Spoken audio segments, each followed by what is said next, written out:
حضرت خدیجہ الکبریٰ کا جب وصال ہوتا ہے تو اس سے پہلے 3 سال کا سوشل بائیکاٹ ہے. 7واں سال اظہار نبوت کا 7ویں سال سے لے کر 10 تک حضور علیہ السلام کی ظاہری عمر مبارک 47 سال سے لے کر 50 سال تک. یہ جو 3 برس کا عرصہ ہے یہ سیرت طیبہ کے 23 برسوں میں مشکل ترین دور ہے. اس سے مشکل وقت نہ حضور پر نہ حضور صلی اللہ علیہ وسلم کے چاہنے والوں پر نہیں آیا. اب شیب ابی طالب میں کیا ہوتا ہے کہ سوشل بائیکاٹ ہے. نہ مکہ والوں میں سے کوئی ان کے ساتھ شادی کرے گا، نہ مکہ والوں میں سے کوئی ان کو کھانے پینے کی چیز دے گا، اور اگر باہر سے کوئی تاجر مکہ کے بازار میں چیزیں بیچنے آئے، سامان بیچنے آئے خرد و نوش کا، تو اسے بھی اس بات کا پابند ہونا پڑے گا. پہلے اس سے ایگریمنٹ لیا جائے گا کہ وہ ان لوگوں کو جن کا ہم نے سوشل بائیکاٹ کیا ہے، جو معصومین شیب ابی طالب ہیں، ان کو کوئی چیز فروخت نہیں کرے گا. اگر وہ تاجر اس بات پر ہمارے ساتھ معاہدہ کرے تو اسے بازار میں سامان بیچنے کی اجازت دی جائے گی.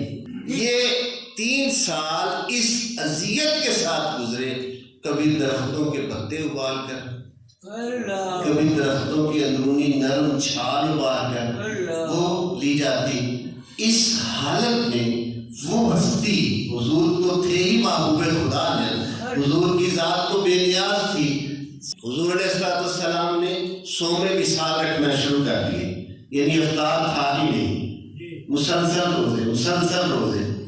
افطار کا بھی فرماتے تو سحری نہ فرماتے، کئی دن نہ کھانا نہ پینا، صوم وصال اسے کہتے ہیں.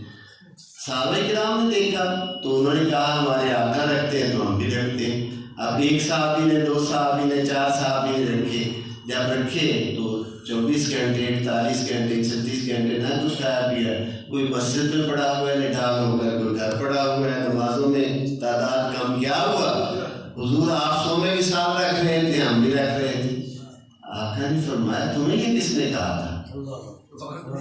تمہیں یہ کس نے کہا تھا؟ تمہارے لیے روزے کی وہی شرط ہے، صبح صادق سے غروب آفتاب تک. فرمایا میرا معاملہ اپنے رب کے ساتھ خاص ہے. میرا رب مجھے کھلاتا بھی ہے، میرا رب مجھے پلاتا بھی ہے.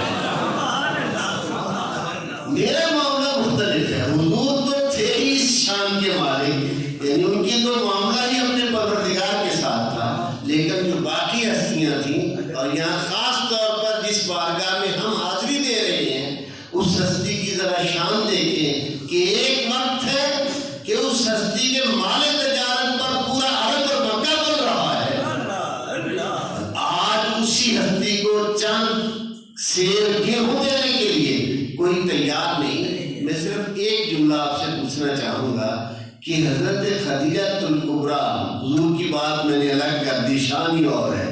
حضرت خدیجہ الکبریٰ کو یہ سارا ظلم و ستم کیوں برداشت کرنا پڑ رہا ہے؟ اس لیے کہ اس نے اس نعرہ توحید میں حضور کا ساتھ دیا. 10ویں سال نبوت میں، یعنی ہجرت سے 3 سال قبل، جب یہ سوشل بائیکاٹ ختم ہوا، اور وہ ختم کیسے ہوا؟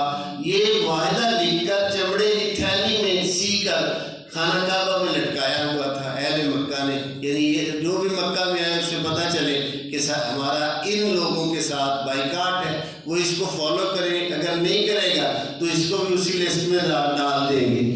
حضور نے حضرت ابو طالب سے فرمایا چچا جان جاؤ نے جا کر کہو کہ وہ جو تحریر ہے نا اسے دیمک نے چاٹ لیا ہے، اس میں سوائے اللہ کے نام کے جو کہیں آیا تھا اس کے علاوہ باقی ہر چیز جو ہے وہ ختم ہو گئی. آپ نے فرمایا پیارے میری وہ بات مانے تو مجھے تو کوئی حرج نہیں، وہ ماننے کو کچھ تیار ہی نہیں. سرکار نے فرمایا چچا جان کہہ دینا کہ کھول کے دیکھ لو، اگر ایسا نہ ہوا جو محمد کہہ رہے ہیں تو پھر محمد کو تمہارے حوالے کر دوں گا. حضرت ابو طالب نے ایک بات دیکھا ہے، جس کی خاطر میں سب کچھ قربان کر رہا ہوں اس کو کیسے حوالے کروں؟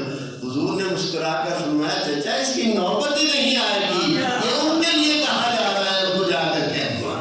چنانچہ آپ آئے، حرم میں بیٹھے ہوئے تھے قریش کے لوگ، آپ نے فرمایا ایسے گئی. جب چمڑے کی تھیلی کو کھولا گیا اس میں سارا کاغذ جو تھا، تحریر جو تھی وہ کیڑا کھا چکا تھا. معاہدہ ختم ہوا اور پھر گھروں کو واپسی